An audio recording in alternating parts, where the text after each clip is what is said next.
Terima kasih untuk kesempatan yang diberikan. Shalom. Assalamualaikum warahmatullahi wabarakatuh. Perkenalkan, nama saya Christina Gilda Dalegi dengan nomor induk mahasiswa 2014-201018, kelas A1 semester 4, Fakultas Keperawatan Universitas Pembangunan Indonesia Manado. Video ini dibuat dengan tujuan untuk memenuhi ujian akhir semester dari mata kuliah Keperawatan HIV/AIDS dengan dosen pengampu Nurse Engrinindi Eskep MKes. Baik, di video kali ini saya akan menjelaskan tentang langkah-langkah pencegahan HIV/AIDS. Pengertian HIV/AIDS, HIV atau Human Immunodeficiency Virus adalah virus yang menyerang sistem kekebalan tubuh sehingga daya tahan tubuh semakin melemah dan rentan diserang berbagai penyakit. HIV yang tidak cepat ditangani akan berkembang menjadi AIDS atau Acquired Immune Deficiency Syndrome, yang mana kondisi ini merupakan stadium akhir dari infeksi HIV dan tubuh sudah tidak mampu untuk melawan infeksi yang ditimbulkan. Faktor risiko HIV/AIDS. HIV/AIDS masuk melalui dua jalur, yaitu melalui cairan kelamin dan darah, sehingga faktor risiko HIV/AIDS berhubungan dengan kedua hal tersebut, antara lain yang pertama adalah sering berganti pasangan, kedua melakukan hubungan seksual yang berisiko baik homoseksual maupun heteroseksual, ketiga menggunakan jarum suntik narkoba secara bersamaan, dan yang keempat penularan dari ibu hamil yang mengidap HIV/AIDS melalui plasenta janin.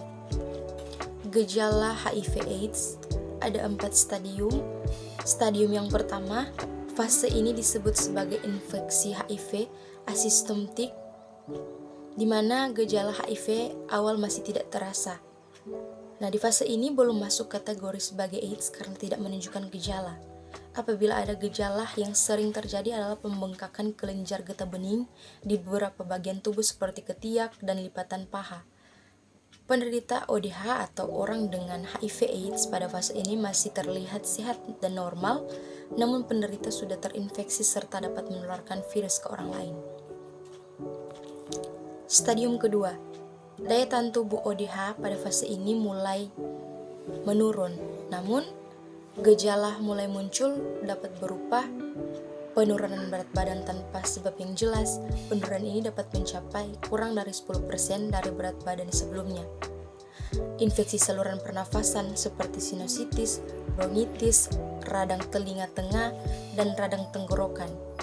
Infeksi jamur pada kuku dan jari-jari, herpes zoster yang timbul di bintil kulit, berisi air dan berulang dalam 5 tahun, gatal pada kulit, dermatitis seborreik atau gangguan kulit yang menyebabkan kulit bersisik, berketombe, dan berwarna kemerahan, radang mulut dan stomatis atau sariawan di ujung bibir yang berulang. Stadium ketiga, pada fase ini mulai timbul gejala-gejala infeksi primer yang khas sehingga dapat mengindikasikan diagnosis infeksi HIV/AIDS.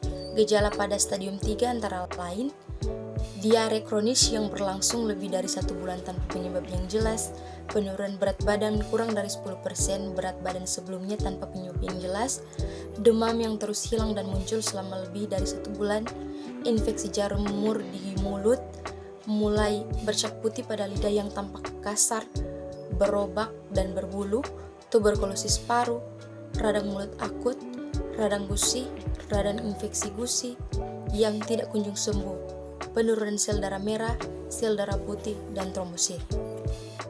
Stadium keempat, fase ini merupakan stadium akhir AIDS yang ditandai dengan pembengkakan kelenjar limfa di seluruh tubuh, dan penderita dapat merasakan berbagai gejala infeksi yang merupakan infeksi pada sistem kekebalan tubuh yang lemah. Beberapa gejala yang timbul meliputi pneumonia dengan gejala berat, batuk kering, sesak nafas, dan demam. Penderita semakin kurus dan mengalami penurunan berat badan lebih dari 10%. Infeksi bakteri berat, infeksi sendi dan tulang, serta radang otak. Infeksi herpes simplex kronis yang menimbulkan gangguan pada kulit kelamin dan sekitar bibir, tuberkulosis kelenjar, infeksi jamur di tenggorokan sehingga membuat kesulitan untuk makan, skromakoposi atau kanker yang disebabkan oleh infeksi human herpes virus 8 atau HHV8, dan penurunan kesadaran. Kondisi tubuh ODH atau orang dengan HIV/AIDS sudah sangat lemah sehingga aktivitas terbatas dan hanya dapat dilakukan di tempat tidur. Pengobatan HIV/AIDS. Penderita yang telah terdiagnosis HIV harus segera mendapatkan pengobatan berupa antiretroviral yang bekerja untuk mencegah virus HIV, mengadakan diri dan menghancurkan sel CD4. Pengobatan ini dapat digunakan untuk ibu hamil agar mencegah penularan HIV ke janin. Namun perlu diingat bahwa pengobatan ini harus dilakukan rutin dan diminum sesuai jadwal di waktu yang sama setiap hari agar perkembangan virus dapat dikendalikan. Dan yang terakhir adalah pencegahan HIV/AIDS. Nah, tentunya pencegahan HIV/AIDS adalah tergantung dari diri sendiri. Nah, penularan HIV/AIDS dapat dicegah melalui langkah-langkah sebagai berikut. Yang pertama, saling setia terhadap pasangan. Hindari ganti-ganti pasangan. Kedua, hindari penggunaan narkoba terutama melalui jarum suntik. Ketiga, edukasi HIV yang benar mengenai cara penularan, pencegahan, dan pengobatan dapat membantu mencegah penularan HIV di masyarakat. Terima kasih. Hai teman-teman yang baru lulus sekolah menengah atas atau sekolah menengah kejuruan dan mau melanjutkan ke perguruan tinggi, tapi masih bingung mau kuliah di mana?